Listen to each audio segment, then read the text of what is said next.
Welcome, everyone. I'm Mike Mirshahzadeh. And I'm Ashley Ward. And you're listening to the What Matters podcast, and our mission to spotlight top RIAs, wealth managers, and investment professionals who are redefining wealth management. Join us as we dive into their journey, strategies, and insights. Whether you're an investor or an inspiring pro, this is for you. Get ready for impactful conversations on the What Matters podcast. Hey, everyone. Welcome back to another exciting episode of the What Matters podcast. I'm Mike Mirshahzadeh. And I'm Ashley Ward. Today, we're joined by Chris Price, a financial advisor whose journey began during one of the most turbulent times in our industry, the 2008 financial crisis. Chris has built a remarkable career over the last decade and a half, earning some of the industry's most prestigious credentials. CFP, CHFC, RICP. I don't even need to go through them all. I think people get the picture there. His experience spans everything from retirement income planning to complex business strategies and fiduciary plan management. Under Chris's leadership, his team now manages over $500 million in client assets, specializing in guiding families through life's most pivotal transitions, whether it's retirement, the loss of a loved one, selling a business, or planning for the next generation. Chris, welcome to the show. We're excited to have you here with us. Awesome. Well, thank you. I will be honest. I don't think I've ever heard anyone read my bio to me. That's for sure. So this is a first. Yeah. I mean, I've handed out a million times, but actually heard it read to me. It's a little different. Well, Chris, we're super excited to have you with us today. We want to dive right into learning more about you, talking a little bit about your personal and professional journey over there in Florida. So, we started off the conversation before we started recording, learning a bit about you, playing baseball back in the day. And then you launched your career right in the middle of 2008, the financial crisis time. That's a tough way to start. Well, some would say it's the best time to start it. And, some would say it's, it's the absolute worst time. Well, I will say the best time means is it was very easy to continue to have success because I had markets helping me throughout the way. Some people who say it's the worst time is because nobody wanted to talk to anybody who had any financial in their title at that time either. Yeah. Right. Well, Chris, so you told us a little bit. I know you played baseball, but let's start back to the beginning of, your professional journey and career over there. Yeah. So my beginning was pretty simple, probably a lot like others. I did start right during the great financial crisis. And I kind of felt the need for this. I love the idea of this business. I love the fact that you kind of have to communicate with everyone. You have to be clear in your communications. You have to help them build what they want to build. There's no limit in how much you can provide or work or with your clients and grow a business you want. I also never really had this when growing up. My dad, blue collar union employee. My mom worked as an office assistant. Money was a taboo thing we never talked about. So, in college, when I learned that this was actually a subject worth learning more about, it intrigued me. And that's kind of what made me jump into the business and go through the struggles that everyone else who's been on your podcast has heard, and the people saying no, and the people think you're out there just to get something from them and not actually help them become something better for themselves. So it was a great time to start now that I'm 15 years out of that. Yeah. Really cool. So let me ask you this, in starting in your journey there, were you one of the organizations that, Mass Mutual had acquired, like MetLife, or did you go directly from, into Mass Mutual? No, that's a great question. So I actually started with Edward Jones. I started with Edward Jones because Forbes magazine said they were the second best company to work for. And the other one was a tech company. They had like a golf course on their campus. Like, all right, I'm not doing that. And obviously I know why they're number one. So I went with Edward Jones, which was a great start. The problem was it wasn't a fit for me. Edward Jones, as I'm sure you've interviewed some Edward Jones individuals, they have their own office, own setup, not really that team setup. There's no other advisors really there. There's no mentorship. That's not the way it's set up. So I'm not knocking anything. I'm not saying good or bad, or just not for me. Had a guy who was recruiting me very hard towards the MetLife Premier Client Group, so the MetLife side of it, where there was more of that team atmosphere. There was people to learn from. There was that natural competition from the guy and girls right next to you. So there was that camaraderie that really just kind of drove me to keep working hard no matter what some of those outcomes were at that time. And then, as you alluded to, in 2016, I'm sitting at my desk and I see on CNBC that MetLife is selling my section of the business. So that was a fun couple days till we found out where we were going. And ever since then, it's just been growing the business, growing the clientele, growing the team, and an amazing time since then. And let me ask you this: from starting off in 2008, um, I started how did you 2010, just FYI. So, 2010? you can look that up, obviously, very easily. We can't age him here. Sorry about that. That's right. I'm just saying. Look, tomato. I mean, 2010 was, in my opinion, a very rough year as well. And coming out of that, where did you start? What in regards to how many individuals, was it just yourself, and what have you grown to now? I see that you're over a half a billion of AUM. And how many total teammates do you have that have journeyed you along the way to get there? Yeah, I mean, that's a great question. So, I mean, I started by myself, like most do, right, at that time period. No money, no skills, just hard work. That's about it. I really valued education because, as I explained earlier, education is what's kind of changed my life into even this career. I didn't know this was a thing that existed as a kid. So I knew right away, okay, well, I needed to have more education than just the licenses. So I went after the one that was prominently the most prestigious one in the industry, as some would say, the CFP. So I went after that one right away. So I just believed that, hard work and education is going to create the opportunities needed for success. So that's kind of how it started. Throughout that time, though, is I was always, as I mentioned earlier, always intrigued by that teaming atmosphere, about being with the team, all working for a common goal, providing different knowledge, backgrounds, different outlooks on how things should be done for those clients. So I would work with other teams and kind of find or try to find positions that we would best fit. But, I'm sure a lot of other advisors know is finding the right team for you is not an easy thing to do. A lot of people in this industry are very A-type personalities, and sometimes you got to find the right one, right? Everyone here has probably dated other people than the person that they married, and sometimes even marriages doesn't work out. That's the same kind of thing that partnerships was. So it took a while to really find the team that would fit best for us. But throughout that time, we've added other pieces, added other parts, added things that business was able to provide to us and kind of grow that business. Fast forward this many years later, the team's a little larger now. And we do have two primary advisors, a few different associates, and really a lot more staff than advisors on the books right now. And that's a lot of times because of process and procedures. It's a lot of times because of technology that's made things super efficient and really easy to be transparent and clear in this business. Mhm. And so two primary advisors, two primary associates. Is that I take it you're still, one of the advisors over there. Oh yeah, Tell- that's my job. I'm 100% advisor. I'm not. I may manage the team, but I'm not a manager at all, and I don't want to be. My job is super client focused. The Mhm. team's dedicated to having clarity and transparency towards clients.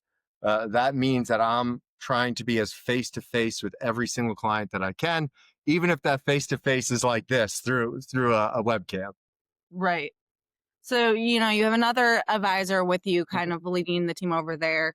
When did you really start to build out that team? So it was 2016 when, MetLife sold. You started solo. When did you find, your partner over there? Oh, right. Oh, so that was later on, but it was always a team from the beginning, meaning there was always guys and girls that I was working primary left with. Okay. Very few clients have one advisor of mine. And that's mainly because we all come from a different perspective and provide a different advice. And more advice, more knowledge, more heads will always prevail than just one single thought, single decision. Now, some of those advisors have made transitions towards maybe early retirement or have made transitions to other business segmentations. So there's always been, I've never ever been alone since I left Edward Jones, and one of my goals was not to be alone in this business. Mhm. Right now, it is primary two main advisors that are doing the day-to-day work every single day. That's where I came from that. Gotcha. Awesome. And then, so you kind of built built this team out, correct? If Hmm. I'm understanding Oh correctly, yeah. great. Oh yeah. Yeah.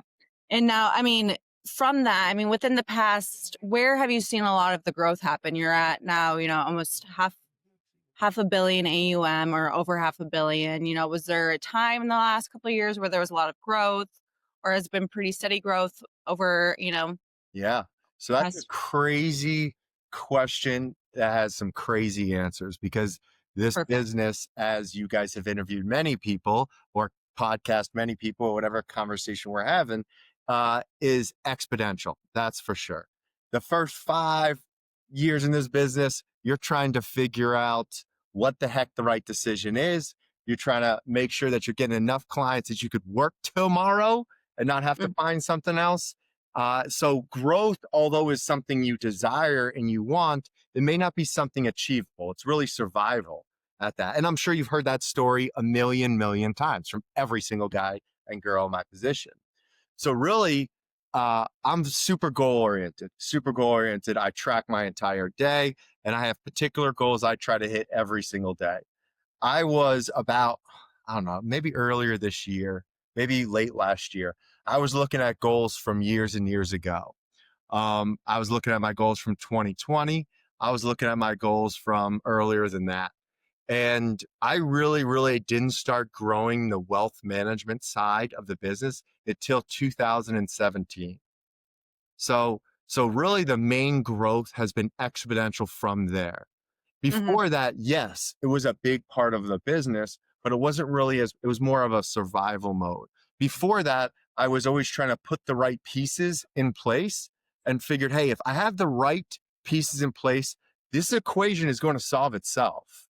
So, I spent everything I could on hiring new assistants and having support staff to help me, on having the latest and greatest technology to provide the best advice to clients, on spending all the extra time that I had in a day and money and resources that I had in a day in making that process as streamlined as possible and every resource possible. So the growth really didn't come until later on, right? That 2017, mhm. 2018. And then from there, it's just exponential because the process was written, right? The equation was already written. So the answer just kind of fell in place. Yeah. So let me ask you this. So up until 2017, what do you think your AUM was? I mean, I don't really want to say it's kind of embarrassing, but um, it was small, right? It was under 10 million. Wow. Wow. So you're mostly, selling insurance? I was mostly insurance. I was doing some annuity stuff. I was doing a lot with county employees and county benefits, and then I was doing a lot for a lot of the a lot of the wealth, let's just say, was coming from doing education for employees, education for companies, like educational workshops, which all these educational workshops are very important to provide knowledge and communication to the community, but none of them pay you really in the beginning because that Mm, person who's listening isn't retiring today. They're retiring in 5 years, they're retiring in 10 years. So, there's all this work done in the front end for the first 5 or 10 years to make sure that you're putting these individuals in the right position to have that retirement. You're putting these individuals in the right position to be confident in their retirement, to be emotionally ready for their retirement. But you don't get a dollar until they actually get to retirement.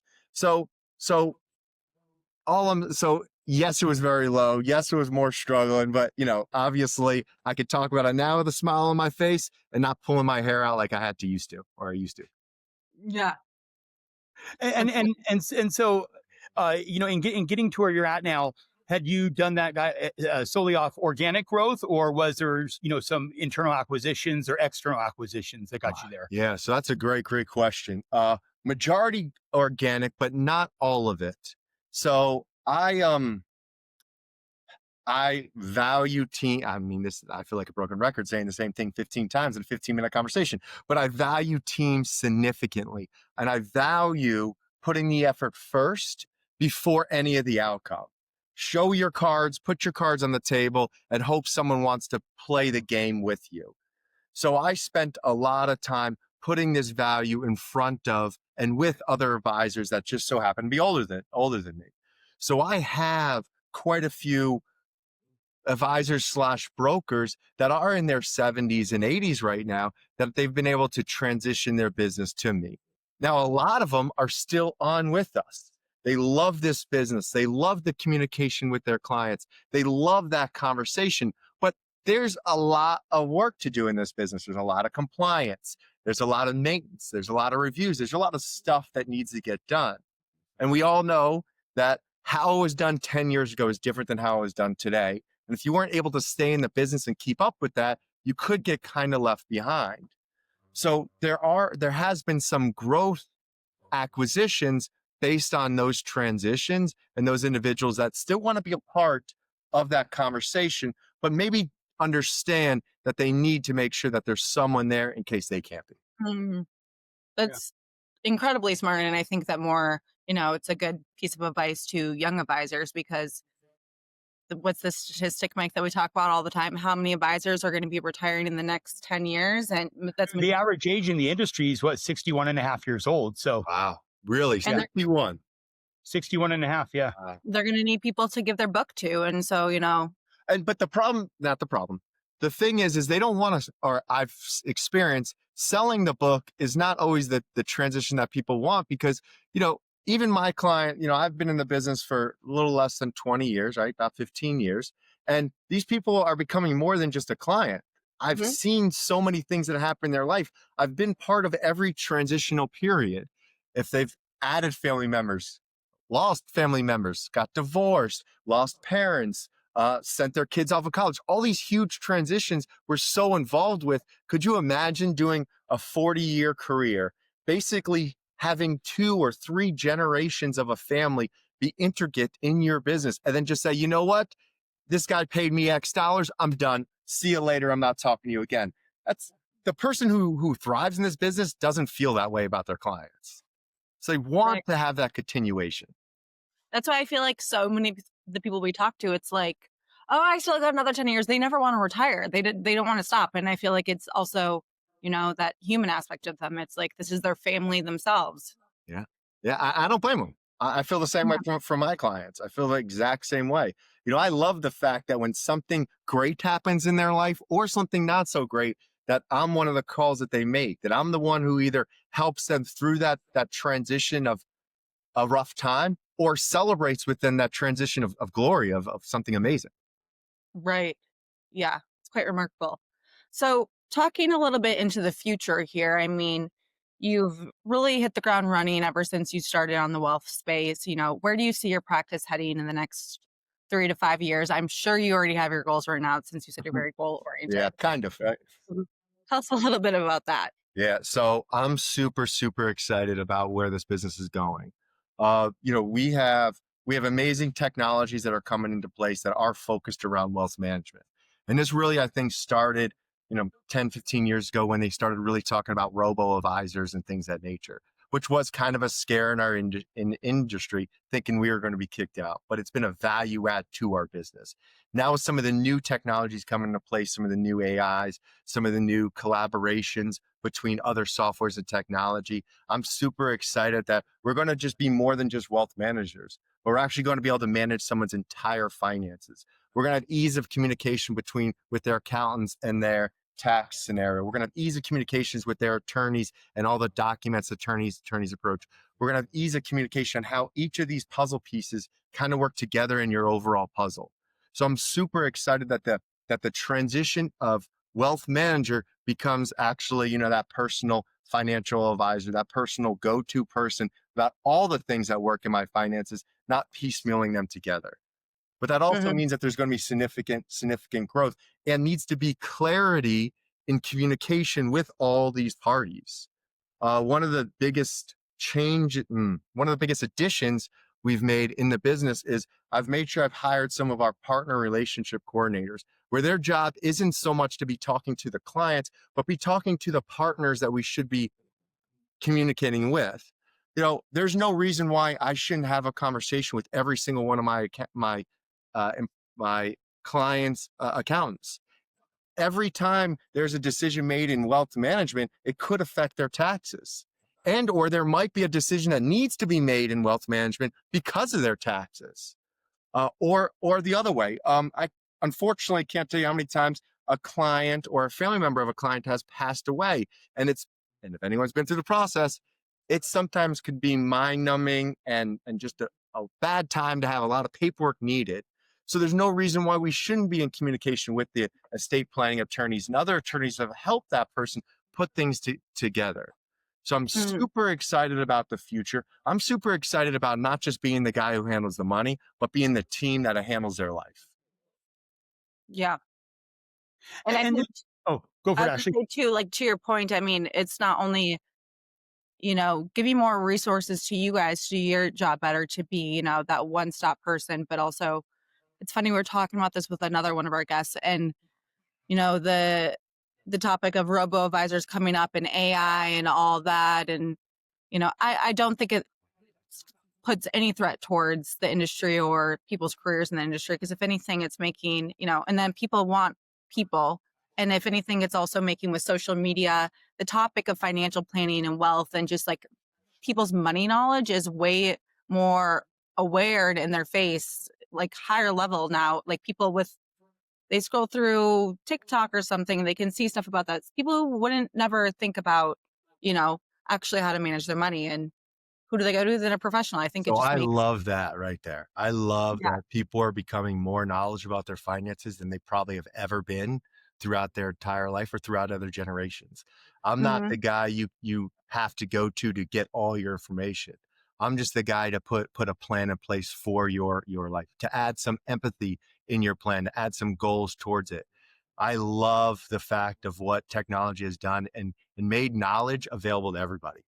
Right. It makes people like think about it more. I mean, yes, I'm sure someone could use ChatGPT to create their own little AI financial planner, but in the end, if they're actually interested in taking care of it, they're going to go to someone like you. I mean, actually, we were speaking about it before we were recording.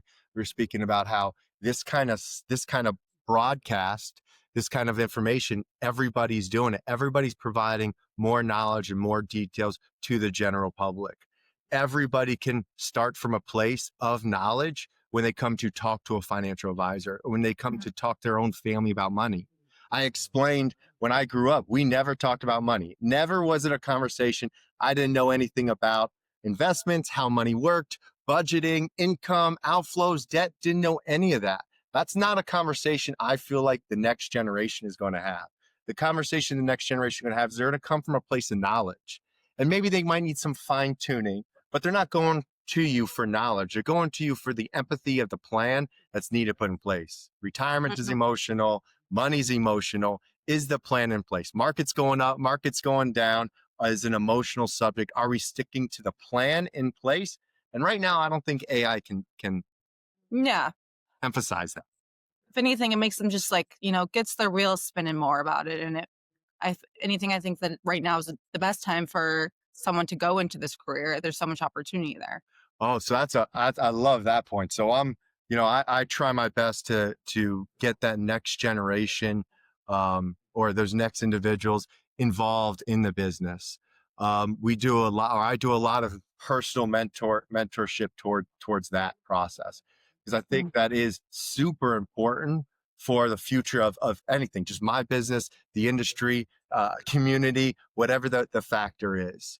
I love that, we could take someone who maybe only feels like they could be a paraplanner because maybe they are developing the knowledge, but they don't have the confidence to speak thoroughly and clearly to a client. But we're able to grow them into that person, to have that passion, that confidence, that clarity when they have conversations with clients. I think you're 100% right. I think the next generation is going to have a really different path than we had, but a better one. Mhm. Yeah, and they say it's what do they say? It's there's a big generational gap in the wealth management space between the ages of 40 and 60, right? I mean, they're expecting close to 50% of advisors to retire over the next decade. With a movement of 10 plus trillion of money moving. So I don't know how accurate that is or how true that is. I I think that you know individuals will do this job as long as their health holds up, right? But yeah, no, I think that you're absolutely right. With that being said, it was always you know individuals go to college, and I think what's that the world has been moving so fast over the last 20 years, right? That personally myself, my father owned gas stations, right? I would have loved if my father was in this industry. I would have followed, I would have followed him into the gates of anywhere other than you know uh, you know like to be in this industry. I've always loved the industry. Um but I think when it comes down to it, there was a college degree that was necessary to get in this industry, and I went straight into business. Moving forward, how important do you think a college degree in this industry is? I think I think after high school, there's always a time period where individuals need to find themselves. But you know, has Mass Mutual or your team, you guys excluded, including in that, have you guys been open to hiring individuals that have work experience but maybe haven't had a college degree? So you're kind of hitting on exactly how we hire. We I don't really hire through resume.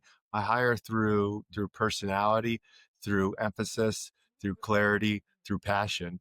I can unfortunately have a resume say or look as good as I may want it or may not want it. So what's the differentiator factor? The differentiator factor is how that person's able to communicate, what that person's passion is. We all know, we could see when someone's passionate about something, when someone's not passionate about something. We could see someone's work ethic. We could see someone's not work ethic. I think the good thing or the great thing about college is it at least shows someone has a desire to increase some kind of knowledge level. But I think, college has uphill battle with a lot of the AI stuff and a lot of the idea of what college is now. I do Mhm. think there's going to be a big place for that. But to just have a college degree and think you're above the pack or ahead of the game is not true anymore. It's a saturated market. So what are you bringing that's outside what you can write on a bulletin point from a resume? Hmm. Right. I will tell you, my last hire must have called or reached out to us 15 times at least before we said, okay, well, this person's someone really, really important to look at. That it didn't say in their resume, I'm going to call them 15 times. Didn't say that at all. But it showed, hey, this is what I want, and I'm willing to do the work ethic to get there. What Hungry. opportunity can I have Mhm. to show you that? Yeah. Yeah. Yeah, Interesting. I think where it used to be when back in the early 2000s, probably like when you and I were getting started in finance, and it was picking up the phones. How many dials can you make, right? Yeah. And the world's changed since then, right? Because a lot of people are going to screen their phone calls. Who? I was saying to my mom the other day, I go, "Who has a home telephone anymore?" And she's like, "Well, I do." And I was like, "Okay, yeah, well, besides you, right? Like most people, they operate off their cell phones, Hmm. and I think that when it comes down to that, you know, what is the different ways of getting in front of people? Because obviously, you know, people like people like to reach out via email, right? That used to be how many phone calls that you would make will equate to how many how many clients that you'd get, Yeah. right? How many different individuals, how many swings of the bat that you're going to get, right? Yeah. So and I say to Ashley, I say, listen, north of 70% of individuals that do what we do are lazy, right? No offense to them, but what is it that we can do to be in the top 5%? How can we think differently, right? And because working hard, it doesn't, it's like effort does not equal reward these days, right? So I think, with that being said, But effort and opportunity does.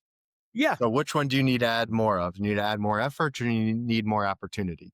opportunities. And that's the But easy answer for most. Most always think their work ethic is hard enough. It's just they weren't grandfathered that opportunity. Their parents weren't in the business, or they didn't call the right person, or the other million different reasons for opportunity. I think marketing and getting your name out there is a multi-level stool. I love the fact that you said how you started, because that's how I started, right? If you didn't get enough people, it's because you didn't make enough calls. That Yeah. was the formula. There was no ifs, ands, buts about it at that time of business. But I do think there is a significant transition to that. Now, I'm not knocking someone who says, hey, I'm going to pick up the phones and keep calling and calling. Everyone, I mean, I bet everybody talking right now has their phone has rang 4 or 5 times today from a number they didn't know. And it's Mhm. probably because that system of business still may work, may not work for this business. And that's a conversation for each person, but it still does work. I think you have to bring what value people have been missing, which is that face to face, that belly to belly. Can you be a knowledge center for them? Can you bring clarity in their conversation before they commit to you? There's a lot of trust in this business, right? Like if I have someone who becomes a client today, how long does it become until they're like, hey, I know this guy's right for me?